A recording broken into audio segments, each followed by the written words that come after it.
예수님께서 이 땅에 오셔서 행하신 모든 일은 구약의 메시아에 대한 예언으로 증거되는 것입니다. 유대인은 구약을 가지고 있으면서도 예수님이 오신다던 그 하나님이신 줄 모르고 배척했죠. 그들의 눈이 잠시 가리워짐도 하나님의 섭리 안에서 이루어진 것입니다. 시대도 다르고 쓴 사람도 다르고 시간적으로도 다르지만 이미 하나님께서 그 비밀의 경륜대로 예정하신 그때를 예수님께서 그대로 행하심으로 인해서 그 구약이 예수 그리스도를 예표하고 그림자다 라는 것을 우리가 알 수 있게 되고, 바로 그분이 메시아다, 하나님의 아들이시다라는 것을 알게 되는 것입니다. 아멘.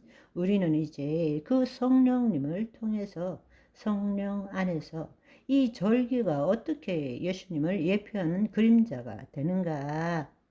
예표한다는 것은 미리 알려준다는 것이고, 그림자라는 것은 실제가 아니라 모형이다. 새 언약 속에 살고 있는 우리는 유대인처럼 절기를 지킬 필요는 없습니다. 만약에 우리가 그 절기를 지킨다면 유대인과 다를 바가 없죠. 그러나 우리가 이 절기를 통해서 하나님의 비밀의 경륜이 예수 그리스도를 통해서 어떻게 풀어지는지는 이 절기를 통해서 알아야 한다는 것입니다. 오순절에 대해서 한번 알아보면, 이 오순절이라는 것은 신약에서 등장하는 표현입니다. 구약에서는 이 오순절을 수확절 혹은 칠칠절이라고 부르고 있습니다. 오순절은 영어로서는 펜타코스트라고 하죠. 펜타코스트.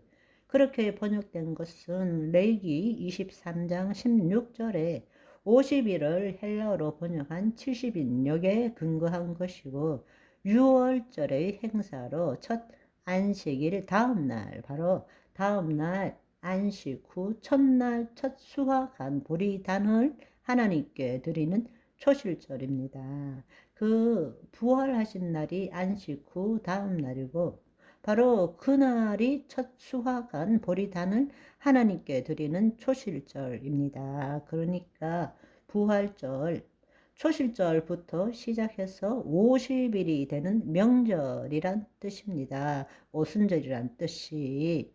우리말 성경에는 이를 칠칠절이라고 번역하고 있습니다. 이 칠칠절은 6월절 기간 동안 처음 익은 보리 곡식단을 제단에 드린 날로부터 시작해서 밀 추수로 끝나는 49일간의 추수 기간 다음 날이기 때문에 칠칠절이라고 그렇게 부르기도 합니다. 그래서 우리가 알아야 될 것은, 오순절 날은 우리가 신약에서 쓰는 용어이고 구약에 있어서는 수확절 혹은 칠칠절이라고 부른다. 흔히들 맥추절이라고 부르는데, 그러니까 부활하신 날 초실절로부터 50일째가 오순절이고 그것을 수확절 혹은 칠칠절이라고 부른다라는 것입니다. 레위기 23장 16절을 보시면, 일곱 안식일 이튿날까지 합하여 50일을 계수하여 새 소재를 여호와께 드리되 이것을 기준해서 오순절날이라고 부르는 것입니다.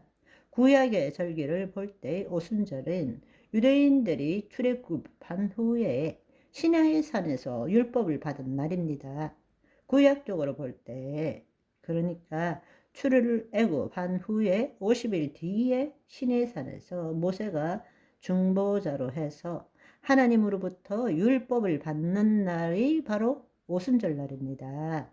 출애굽기 19장 20장을 보시면 첫 6월절에 출애굽한 이스라엘이 시내산 앞에 도달한 것이 3월 첫날입니다. 그리고 온 이스라엘을 성결케 하고 준비한 가운데 3일째 하나님의 특별한 임재 가운데 온 이스라엘 백성에게 십계명을 주셨습니다. 그래서 50일째 되는 날 기본 율법을 모세가 기록하고 낭독한 것을 전해 듣고 피로 언약을 맺게 된 것입니다.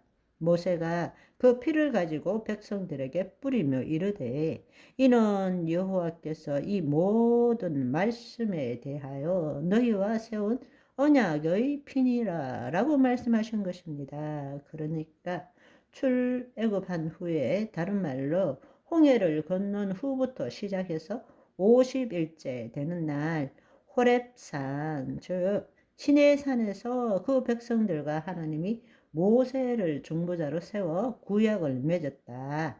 피 언약을 맺었다라는 것입니다. 아멘. 유월절을 통해서 출애굽한 50일째 모세를 중보자로 하여 하나님과 이스라엘 백성이 언약을 맺은 것이 바로 구약입니다. 그런데 이 사건은 하나님 나라 관점에서 새 언약을 이해하는데 엄청난 중요성을 띠고 있다라는 것입니다. 어쩌면 여러분들이 이미 감을 잡았을 것 같은데요. 구약으로 따지자면 6월절을 통해서 출애굽한 후에 50일째 바로 모세라는 중보자를 통하여 이스라엘 백성이 살아있는 말씀을 받고 광야 교회가 시작된 것이죠. 그렇다면 예수님께서 우리를 위하여 행하신 것을 한번 생각해 보십시오. 예수님께서 6월절 전통을 따라 최후의 만찬을 하시고 십자가를 지심으로 새 유월절을 이루셨습니다. 그리고 예수님께서는 안식 후 첫날 초실절 날 부활하신 거죠. 천국의 첫 열매처럼 그리스도가 부활하신 것입니다. 초실절 날에는 보리를 첫 수확한 것을 감사함으로 그 열매 양식을 얻은 것에 대해서 감사함으로 하나님께 드린 요제가 초실절이잖아요. 그런데 예수님께서는 안식 후 첫날 하나님 나라 천국의 첫 열매가 되신 것이죠. 아멘. 오늘은 여기까지. 바이바이.